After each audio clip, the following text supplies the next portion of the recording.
Alright, so today we got a good one. We're going to inspect this Prevost motorhome that was bought at an auction. We're going to kind of do a visual inspection on it. Just to pull it across the pit and kind of look at it. So I just started it up. She runs like a top. She cranks right up. The house batteries in it are dead as a doorknob. There's not 0.1 volt left in the house batteries. And they're pretty old. And it looks like they took out the original ones and put some different ones in there. They don't have quite the capacity they used to. So here she is right here. So a couple things I noticed as I was driving up and as we're walking up to it. As you can see, there's some damage right here. Another thing I noticed is if you listen, it sounds like the air dryer is popping off, but it's not. If you listen real carefully, that's not the air dryer. That's a blow-off valve. Let's see if we can hear it. It's gonna make a liar out of me. There you go. If your bus is breaking, try and show it on camera and it'll quit. Let's see if it'll do it. There you go. You hear it? That wasn't the air dryer. That was a blow-off valve. So either the blow-off valve on the dryer itself, not the purge valve, but the safety pop-off valve. That means something's not getting air. And that brings me to my second point. If we look, you see how I have this wheel turn. This fender is almost touching this tire.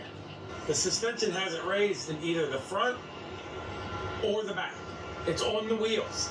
You can look at it very clearly, see that this is going to be an uncomfortable ride on the back.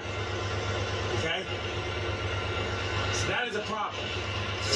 We're missing a little bling right there.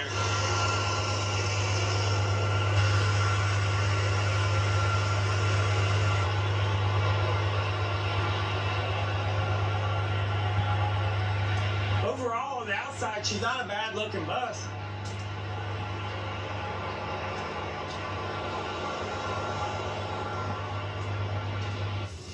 Release the brake.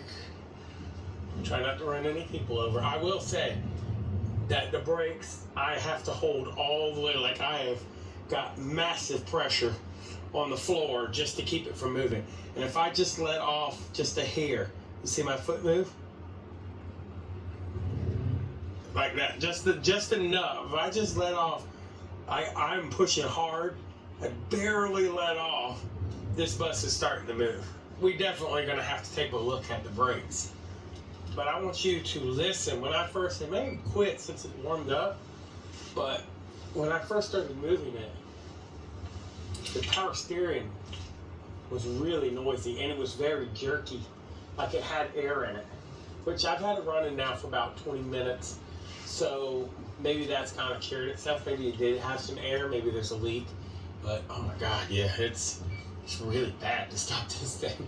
This gives you, I don't know if anybody else drives a lot of stuff into the shop. So you get in a bus and let's say you spend in the morning and you're like, oh, all right, I'm going to put, this vehicle here, so we have something to work on for the next couple days.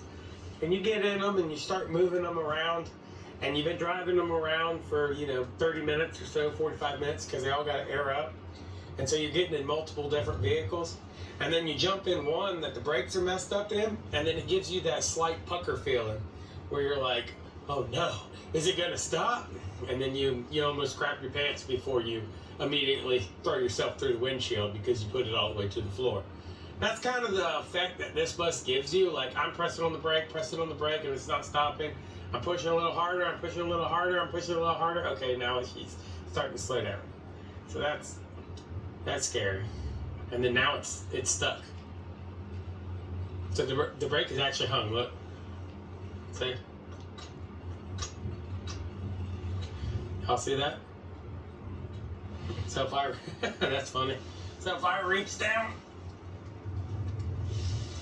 there it goes. You hear it release?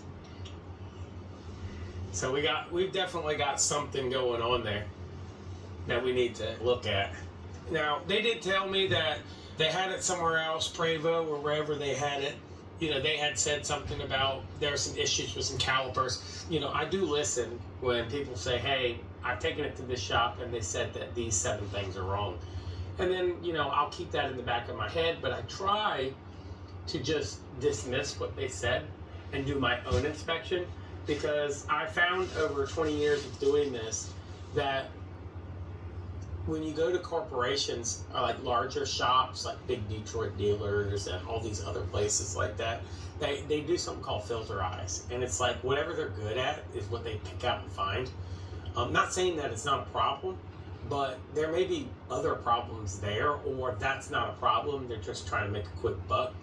Not all places are like that, but I have found in my experience, I just like to do all the diagnosis. I'll if you say, hey, my alternator's missing, well, obviously, okay. But if you say, hey, my alternator's, you know, not charging, and it charges sometimes but doesn't, and they say I need a new alternator, I would like to go through the steps and diagnose the alternator myself before I even consider the fact that the alternator is bad.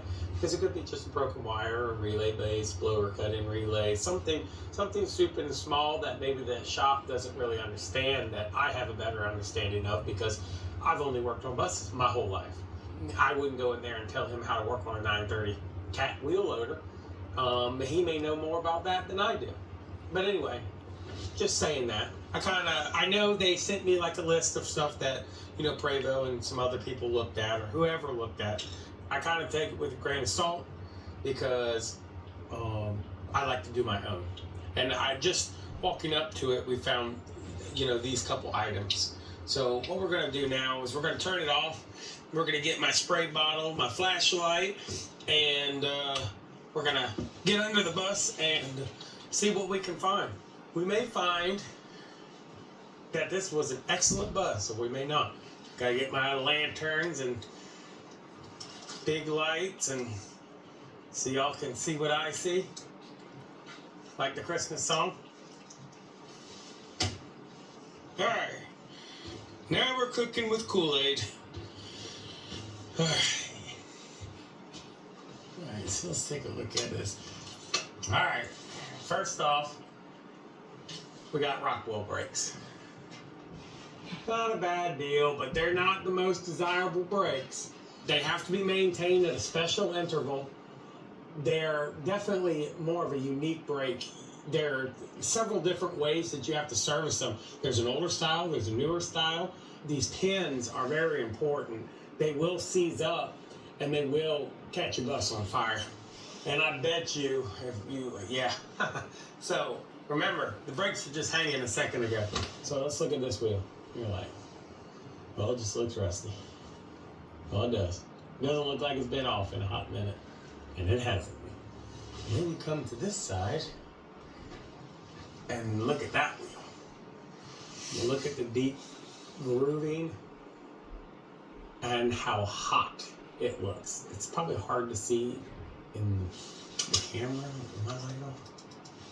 Probably hard to see with the camera, but it's been hot. You can definitely feel it. It's hot.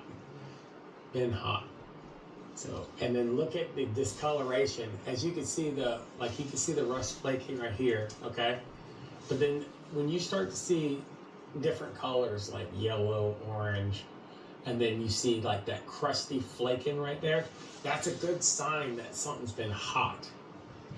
And these brakes right here, the front will have to be tore down and taken a look at. The rotors look trashed. The pads look like they've been overheated. You can see where they crumble and they flake apart. I'll have to save a burn-up pad for you guys, and I'll have to, if y'all are interested in that, I'll lay out the different pads, normal wear, maybe hang-in wear, or if the caliper isn't clean and the pad's not in there centered, I'll show you how to check for wear that way. And also then to see if you can start to see if they've been overheated. There's a way you can check for that. This right here is a setup right here on this bus. Okay, these are, well, look at this. Sorry, side note. You can see the urethane, and you can see the urethane cracking up there, coming apart. These urethane bushings right here, a lot of people like to put them in. I like rubber a little better. These squeak a lot, and if you don't put them in correctly and you over tighten them, this is what happens. They come apart like that. So whoever changed these last time most likely over tightened them. So anyway, back to what I was saying. Somebody's added an aftermarket steering stabilizer kit to this bus. So if you look, here's the steering stabilizer. And then you have this ram right here. This is a assist ram. Now this is not a independent front suspension Prevost. This is a solid axle. This is a straight axle bus. So you can see, easy way to tell is, this side is hooked to this side.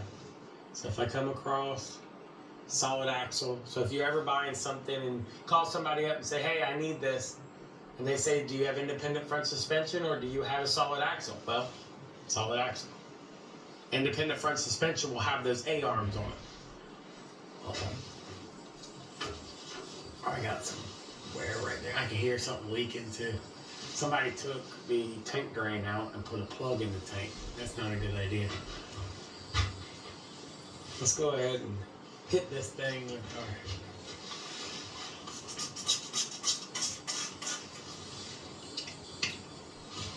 squirt bottle. Handy dandy squirt bottle. I definitely hear something leaking. It must be coming from the back. So that we know we need the brakes. We've got to look at this steering. Looks like these sway bar links need to be serviced. The tanks look like they're in fairly good shape. I really don't hear anything leaking like here, but I hear it bleeding through the tank. So we may have something in the back. The shocks have been changed. They're not leaking, but they're definitely aged and the bushings are rotten. Alright, so can you see that? Look at the bushings. Are they? There we go. Y'all see that? They're all cracked up. So, same thing with these radius rod bushings. They're all cracked up and coming apart. They need to be serviced.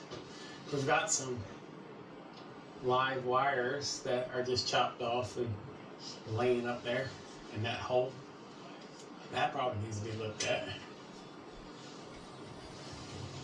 The buses, you could look, it looks like it's, if you look right here, it's leaning to one side. So this side looks like it's finally starting to air up. This side over here is down. Alright, well let's fire this girl back up. Let's drive her forward and we'll kind of look at her again. So we know on the front's not raising.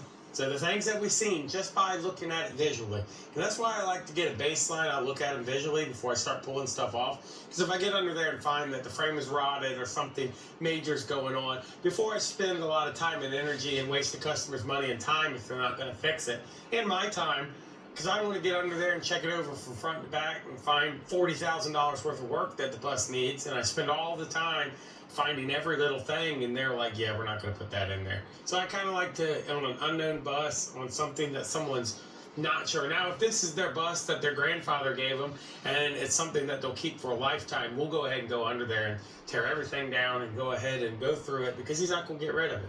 These people bought it at an auction, like, we might use it, we might not use it. So we know that there's some body damage there.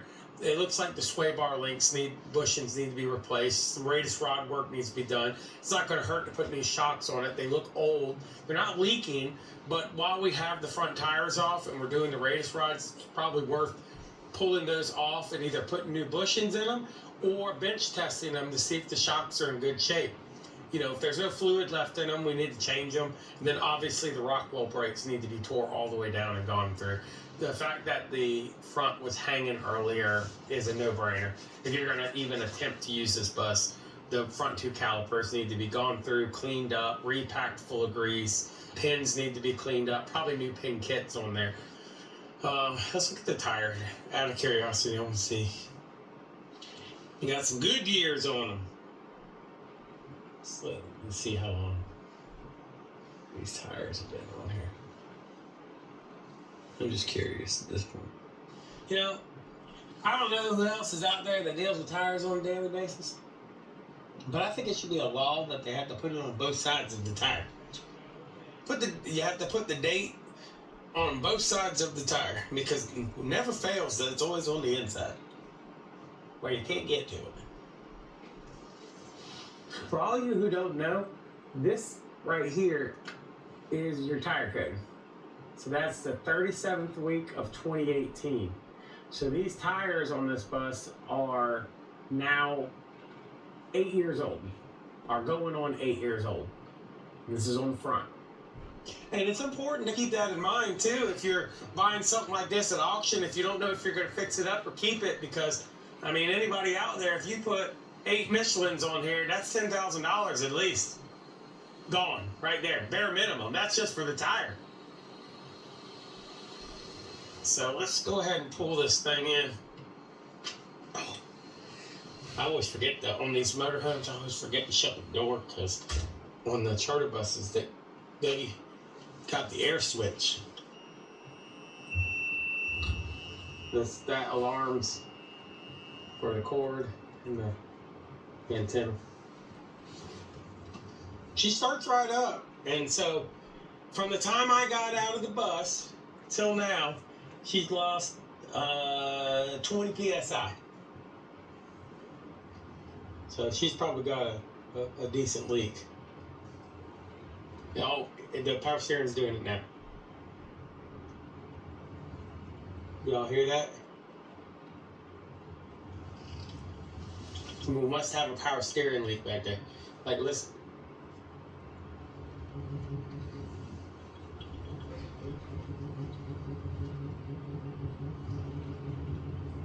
And I don't have it maxed out. It's straight. So we must have a leak somewhere, and some air is getting into the system. Because when I had it running out there, it wasn't doing it. After I had it running 20-25 minutes. But it did it as soon as I cranked it up the first time. And I aired it up real quick and backed it up. It was making that noise.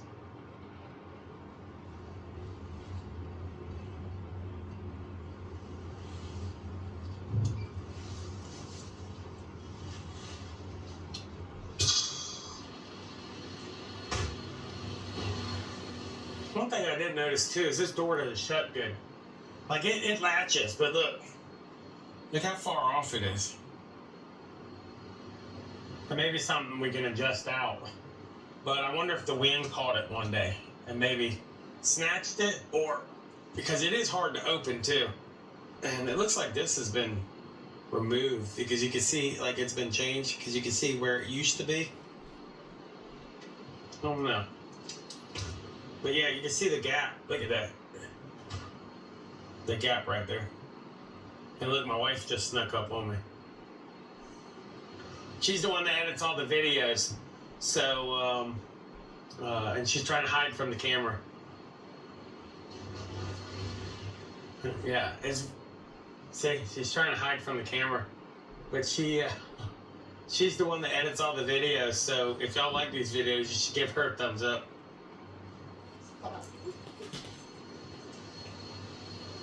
If you don't, thumbs downer. Alright, let's take a look at the back.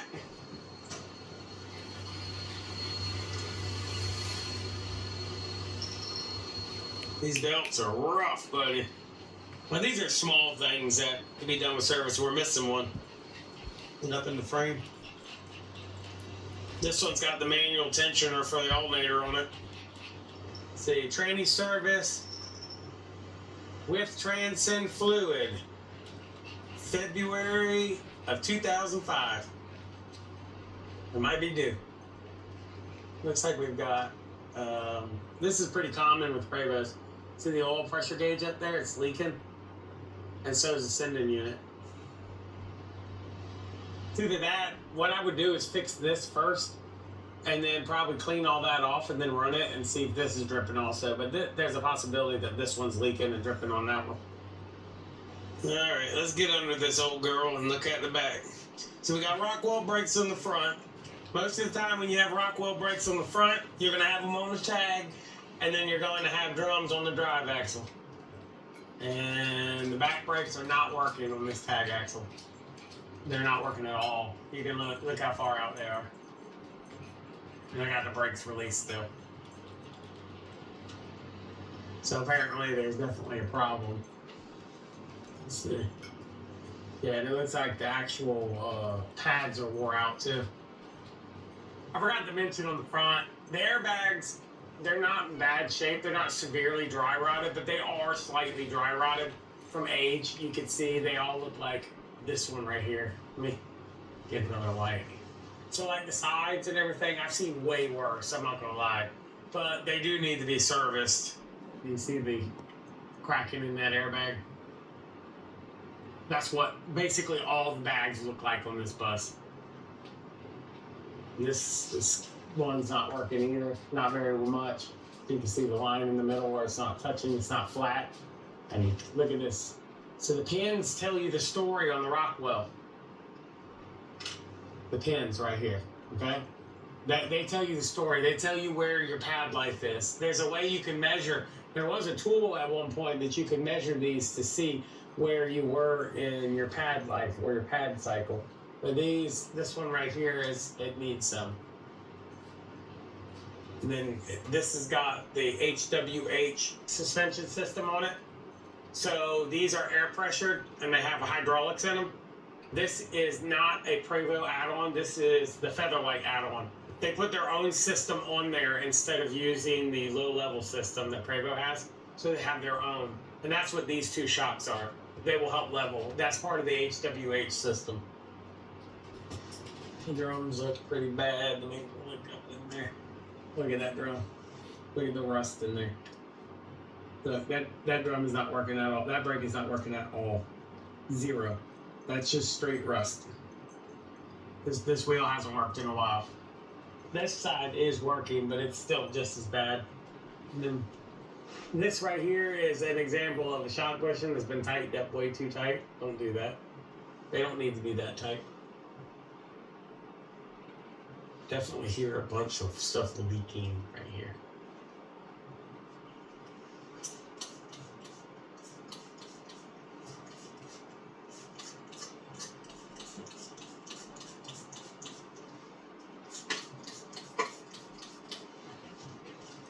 There it is.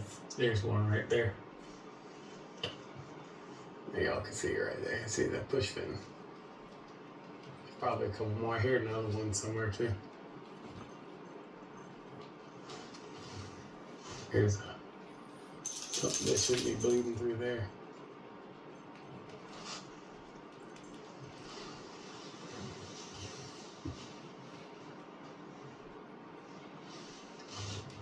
Oh wow. Whew. Somebody's done some serious stuff to this.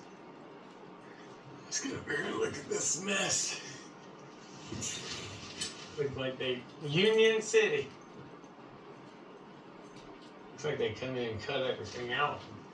They redid it. Y'all can see those. Look at all those unions that they got in there. The unions over here. Not leaking. Probably need to go through them and see. Here's for that HWH system. See the oil? It's an oil tank.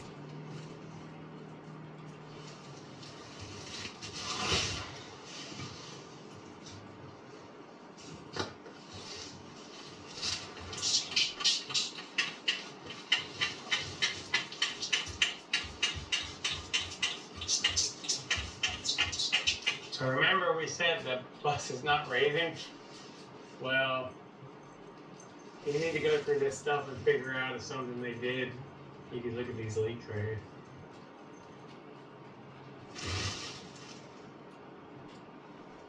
So it's got some rust starting to like set in. So if we were to pull this axle out and do the brakes, we would clean this frame up right here and go ahead and treat it, just kill any rust.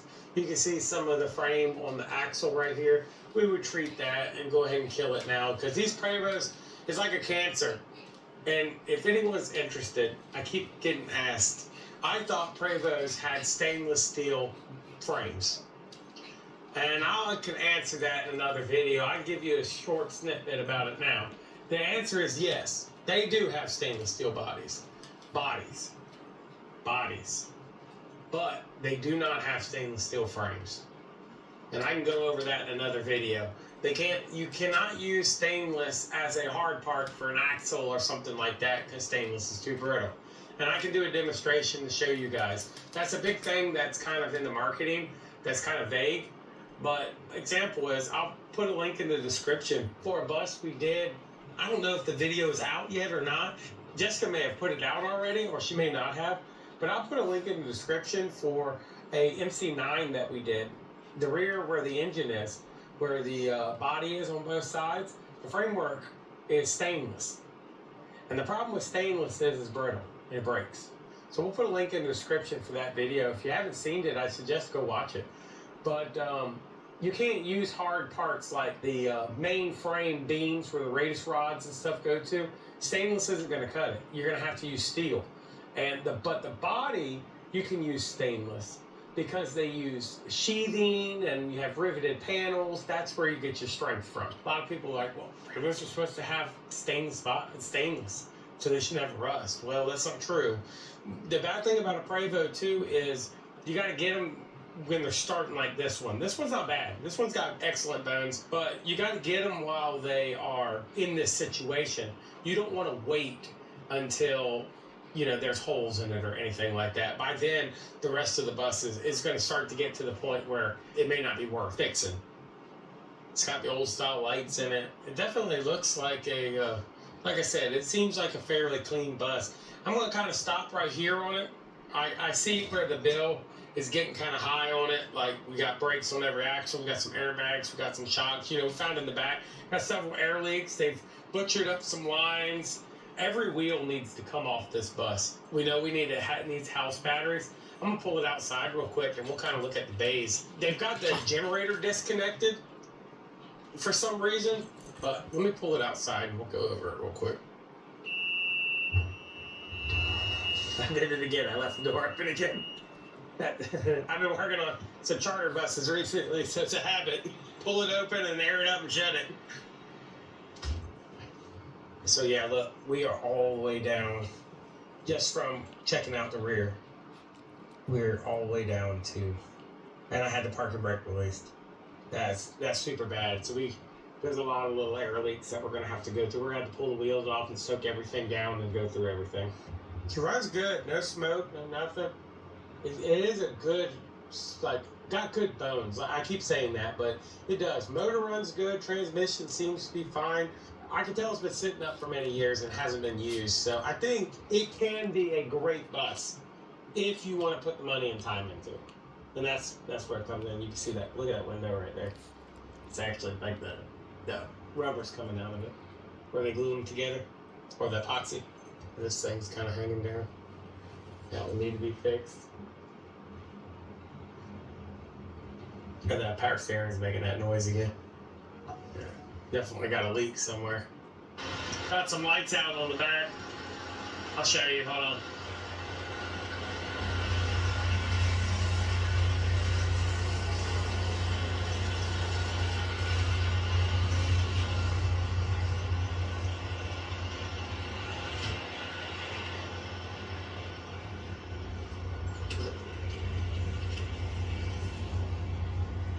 Alright, see what we got. Got some corrosion set in right here.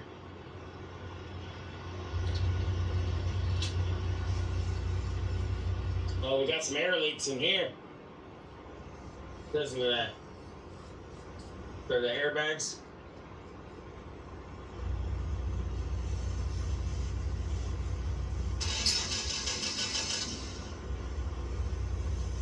Generator cranks over.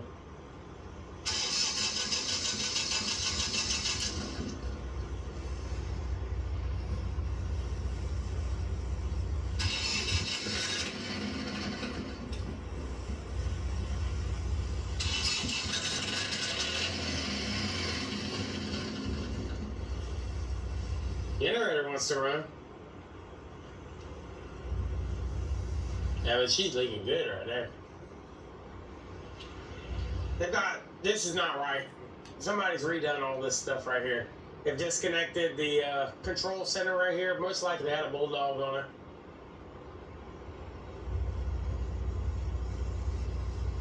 this linkage.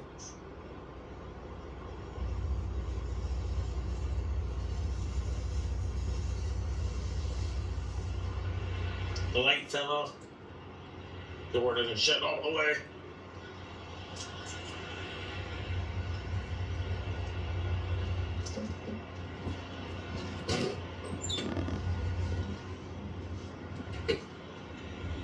Got your aqua hot.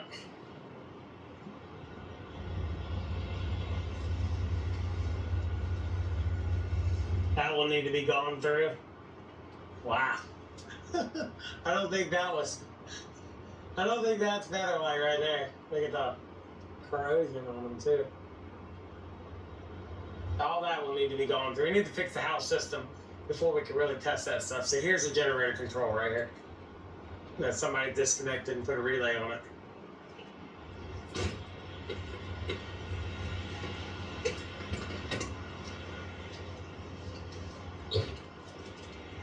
This is it. Got a brand new TV in there. Look at that. Woo!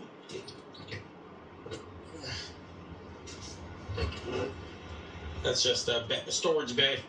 There's nothing in there.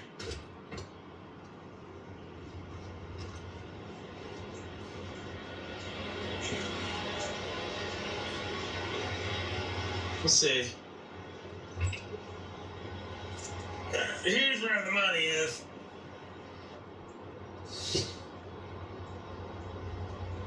It looks like they got 2 Victrons in there. And so they put...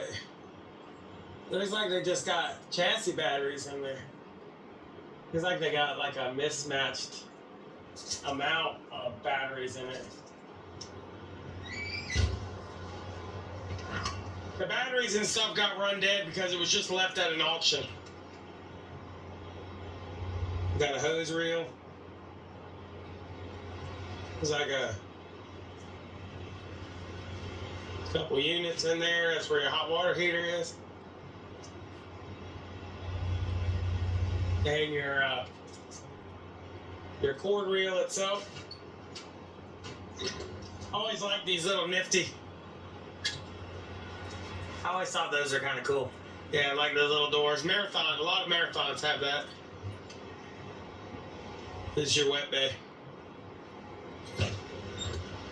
Not too bad. We'll have to see what the customer wants to do. So what do y'all think? If you were shopping for one of these, knowing what you just saw, that you know just as much about it as I do at this point. What you just saw, is this a good buy? Would y'all put the money into it to fix it? Or would you put the money that it's going to take to fix all the brakes? So let's go over what we found. It needs front brakes. It's going to need airbags. It's going to need some bushing work. It's going to be shocks. Need some house batteries. They all need to be balanced and matched. They don't need to be a hodgepodge of mismatched things. We need to look at the generator. There's several air leaks in the back. We got brakes on the rear, shocks on the rear. You got the HWH suspension that's leaking a little bit. We've got belts, just basic maintenance stuff, power steering issue. What would y'all pay for it? I'm interested to hear y'all's opinion. What would you have paid for this bus? And would you fix it? If yes, what would you do to it? What would you change on it? What would you fix first? What would your Uncle Billy do? Tell me. Leave it in the comments. Comments, criticisms, complaints, put it in the comments. We got a lot of cool stuff coming this year. It's the beginning of the year. So, like, subscribe. I'll see you on the next one.